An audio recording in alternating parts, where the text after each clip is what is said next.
Hello everyone, welcome to my channel. Not many of you know that I have medical background and I'm deeply passionate about medicine and healthcare.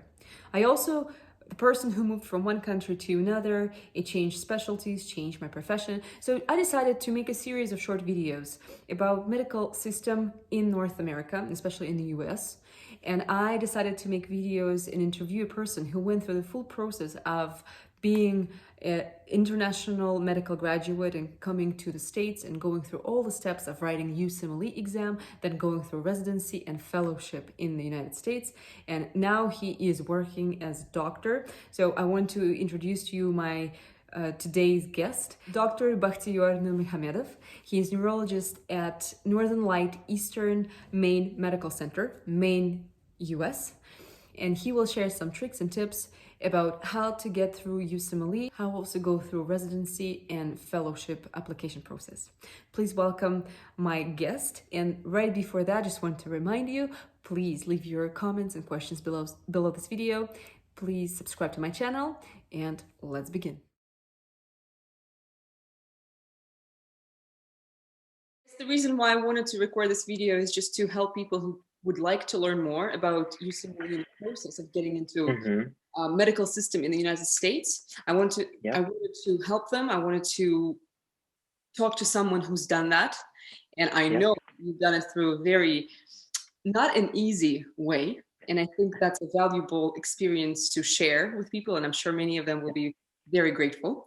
So I guess I have to give a bit of an introduction to the audience because people will be watching this video. I'd like to let them know who you are because we know each other for many years. You're my friend, classmate, but I want to introduce you as a doctor now because you are practicing physician in the United States at the moment. You went through the whole process of writing USMLE, and if I'm not mistaken, because the USMLE process you took is IMG, is it correct? Say it again. IMG. Like for international medical graduates, but USMLE is the same for everyone. It doesn't matter if you are American graduate or international graduate. The testing is the same for every single person. Yeah, the questions are the same, equal. They just call IMG just for people who are coming from other countries as international medical graduates. Graduates, yes. Okay, so Dr. Nurmuhamedov, so that's, I will introduce you to the audience, and I just will ask you a list of questions as a person who's just trying to understand the process, as a person who would like to get in, and as a person who knows very little about the process. And I hope okay, I guess I'll start, first of all, with the question I'd like to I'd like to ask you to tell the audience, where did you attend medical school? And at which process of your studies you decided that you would like to try to write USMLE? So I attended the Tashkent Medical Academy from 2005 until 2012. And I think in my final year, I decided that I want to try to do all of this process, going through like learning everything from the beginning, basically, so that's probably around that time, 2012, probably early 2012. It took me quite a while because for the person who we didn't study in medical school in English, and English was not our primary language. The Russian is our primary language, or Uzbek, and the medical literature is a little bit different in English, so it took me quite a bit initially to kind of get used to the way it's written in English books. In the medical English books, and it was quite an adjustment. It took me like maybe 6 to 8 months to start to understand what I'm reading. basically. And how long did it take overall the process from the decision? Okay, I'm going to write USMLE to the point where Yeah. you till you finish. Right. Actually, you went through all All this. right. Take it. So for the step one, so maybe 1.5 year I was ready. Okay. So 18 months I was ready, but it took me a little bit longer, uh, mainly because in our in our institution they changed the type of diploma they start to give, and ECFMG, Educational Commission for Foreign Medical Graduates, Mhm. that's the organization that certifies you, Mhm. and through this organization you get access to USMLE, basically to exam itself. So they did not have um, like type of diploma they start to give to us. So it took a while to get that approved. So I think half a year I spent to just getting that approved. But overall, the process took probably 18 months. Okay. And would you Yeah. say that's a little bit longer than average, right? So let's say if I'm the person who just wants to start, it would take about a year. That would be fair judgment. I think depending on your level of English, Okay. Mhm. yes, if your English is as it is right now, probably yes. Why probably? It all depends, how much time you spend studying. Um, like last year or so, I used to spend like almost all of my time, like 10 hours a day. All free time I would spend to that. Um, so yeah, it depends. Okay. And so there are 3 steps in USMLE exam. And Yes. how long does it take to prepare for each of them? Or again, it varies. From your experience, how long it took for you for each, and how long it's on average from people you talk to, from people you know. How long does it take? So the first one is the longest. Even among American graduates that I know, that when I was already a resident, that I had like some acquaintances, the American graduates in medical schools. The first step takes the longest time to prepare, but step two, the CK clinical knowledge part, takes shorter, maybe like 4 months, Mhm. Okay. 6 months, on average. And it's mainly because now you are in a stage that you already studied so much information and you already know that, Mhm. and CK, it's somehow uh, some subjects of it or parts of it similar to step one. Mhm. So, Okay. so it's And shorter. And then nowadays they changed the clinical skills. Before pandemic started, we used to have step two clinical skills, and now they are changing that. They get rid of it completely, and instead of it, they put what they call English proficiency exam. it's So basic. only for IMGs or it's for everyone. So what do they do now? That's a good question. I know that the IMG is doing that because there is this small school in Uzbekistan. One guy who passed the tests himself. He opened up that school and he teaches students Mhm.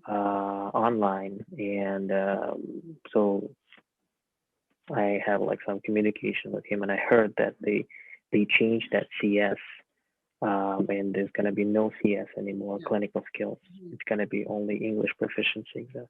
Okay. But let's say if we talk about what you passed before, I understand it's Yeah. changing right now. But out of 3 steps, which one you found was the hardest and which one you found was the easiest for you to pass?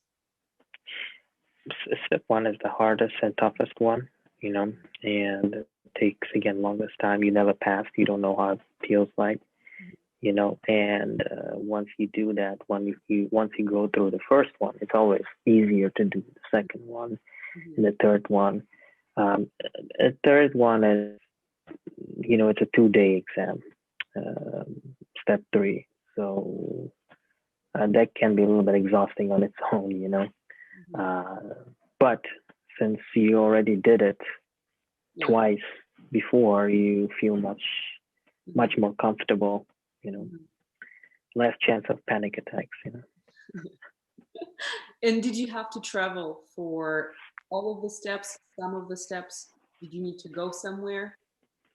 So yes, for since I was preparing for step one and step two CK in Uzbekistan, Hmm. and specifically in Tashkent, Hmm. and we don't have what's called prometric centers, the centers where you can take the exams. So step one and step two, you can take in prometric centers around the world that administers the USMLE. And at that time, closest to Tashkent was in Turkey Hmm. and a few other like countries surrounding Uzbekistan. So I ended up going to Turkey in Ankara, and yeah, so I end up like flying there, needed hotel, and stuff like that. Again, pre-planning. So yeah. So would you say it's a costly process overall? Because I would imagine with travel and So paying. I always say, whoever asks me, people ask me question like, do you think it's possible to do it? What do you think about it? I think it is possible, but there's few things that you need to account for. You have to have some financial support, or you have to have yourself finances available. You know, Mhm. Mhm. and um, and it's a pure calculation. You like spend money for exam itself, fees, and then back and forth flying, and few days in hotel, Mhm. and maybe books here and there, Mhm. and some online courses maybe, and Q banks and question banks. So those things add up, and it can be difficult for people when they deeply into it and realize, oh my goodness, it's very expensive, Mhm. especially for folks who are from post-Soviet Union countries Yeah, and Central Asian countries. yeah, definitely. It can be so, and then you have to realize, okay, some folks decide, okay, I'm going to continue working and then continue preparing. So in that case, your preparation time will be delayed. Mhm. So, you know, Yeah. Can you name the number that people should set aside at least for something like that? Like, is it five, 10, $20,000? Like, what? and depending where you geographically, right? Yeah. If I can tell from Uzbekistan, so like first step would be however is fee for first step right now, Yeah. and all of that, documentations, everything preparing, plus flight fee, like buying the tickets and hotel, maybe like $2,000, Okay. um, for first step, and then do the same thing for the second step, and then I don't know English proficiency exam they doing right now, how it's gonna work out, Yeah. where they doing it. Maybe it is on a prometrics, so you can do the same prometrics now. Not sure. For that, I think you can, like, whoever will listen to this, they can find information in the on the websites for USMLE and ECFMG. Yeah. They will probably have that updates there, fresh updates. Yeah. But on average, maybe 4 steps only before you go to applying for residency. Mhm. Like $8,000 maybe. Okay. Yeah. No, it's good. I think people need to know because I think it's important when you're trying to prepare, you need to set aside some Yeah. budget to dedicate for it. Yes. But if Yes. you know Very in important. advance, it's easier to plan rather than finding out in the middle of the process. Yeah. What do you think, in your opinion, is the key factors to be successful at UCMLE? Mm. From your experience, from your Mm. knowledge, the key. Um, well, time Hmm. and understanding it's not it's not sprint, it's the marathon. you know it won't happen in one day, 1 week, or 1 year. Hmm. And lots of patience. Hmm. um, be ready to fail. Hmm. you know um, among along the road, you're gonna fail, you're gonna do test yourself, and your results will be horrible. And just be ready psychologically that, yeah, that might happen. It's inevitable, it's a part of the process of learning. I probably want to point this out as well, that it's not only for IMGs, it's also for students from the US. The Okay. also fail, right? So it's part of the, like you said, it's I think some people, they put very high pressure on themselves when they're trying, but Yes. it's part of the system, and it can Yes. be part of the process, right? That's correct. That's correct. That's correct. For American graduates, it can be also kind of, a grueling and difficult process, especially when you're in med school. And med schools can be difficult to, in America, it's comparable to our med schools. The system is completely different, and then the folks get like really, really anxious, and the pressure is really high. Mm-hmm. And then you don't get as much time, to prepare. Mm-hmm. So you prepare while you either uh, studying Mm-hmm. for your shelf exams, and Mm-hmm. you know going through your medical school, and then you'll get few weeks off. So, yeah, Yeah, definitely. again, patience, patience, patience, and be ready that here and there you might have uh, you know Mm-hmm. failures, but it doesn't mean you're gonna fail the exam. Yeah. Let's touch upon language again. We already Yes. we already said that, yes, for you it was not your first language, and you had Yep. to adjust, right, in order to prepare. So at what level you started, and at what Yep. level you would suggest people to start with? So do you need to test yourself on English proficiency first? Go, let's say, write IELTS Mm. or TOEFL or something, or you think you can start with any level and just progress from there? What's your opinion? Well, I wouldn't say any level, Mhm. but I'll tell you this. This gentleman who is now uh, opened up this small school in Tashkent, he proved me wrong. I thought you need to have a good English, but his students, they don't have really, really great um, like spoken English, and they're kind of intermediate, Mhm. the level of English proficiency. But he manages somehow explain everything in a mix of English and Russian Okay. in his lesson, and that's very interesting. And somehow it works. I've seen is it like two or three people now, they passed with the good scores, which is surprising. Okay. Okay. So you Yeah, can. so intermediate, I think, would be enough to able to read, understand what you're reading.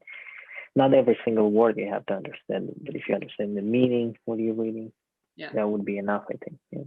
Okay.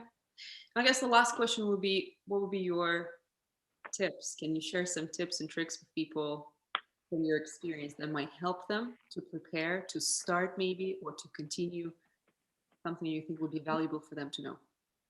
Yeah, yeah. Well, tips, I think consistency is the number one tip. Consistency, consistent every single day. Even if it's 10 minutes, 15 minutes, half an hour, 1 hour, and certain things in tasks as a repetition. So certain things you can just memorize. You know, especially certain subjects like microbiology, Mhm. pharmacology, some parts of pathology, and using flashcards, and you can memorize those things.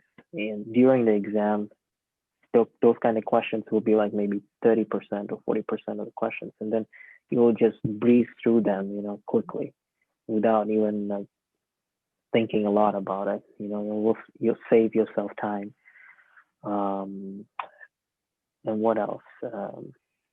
Have a lot of patience, and then talk with people, who's also doing that, who's in the process of doing that, having someone to share your pain helps you to go through that, and then also share with your, relatives or family members, friends, so they will understand what are you doing, what does that mean, so they won't be like thinking that you're completely ignoring them, or so they will be aware that you're not doing it because you don't like them.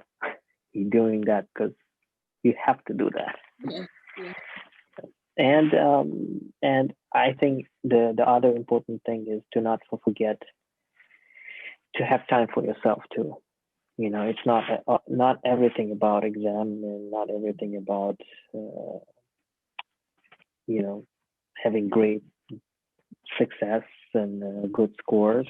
Sometimes you have to have time for yourself so you can um, come back again and continue this Yeah. road. Yeah. That's great. Thank you.